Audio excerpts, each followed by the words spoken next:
Major changes are coming to the federal education policies after the presidential election. Let's take a look in this quick edition of ION News.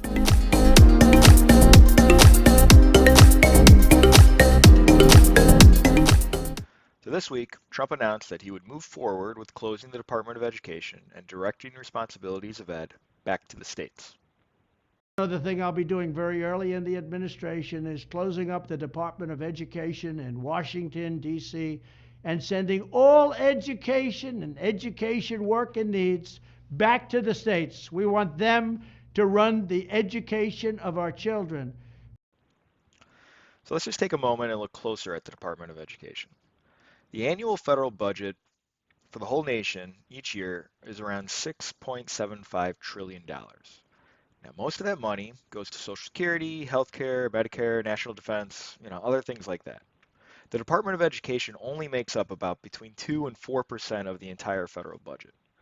So last year, out of that 6.75 trillion, the Department of Ed's budget was 238 billion.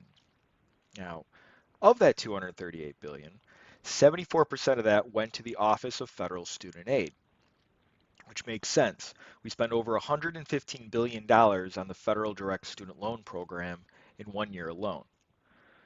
So if the Department of Education closes, what's going to happen to the Office of Federal Student Aid and its 1,500 employees? Well, the Office of Federal Student Aid, its employees, and the $1.7 trillion student loan portfolio would most likely move to the Treasury Department. Now, given the delays that we saw with FAFSA and the court cases against student loan forgiveness this past year, these changes and the new administration moving in are going to be disruptive for student loan borrowers.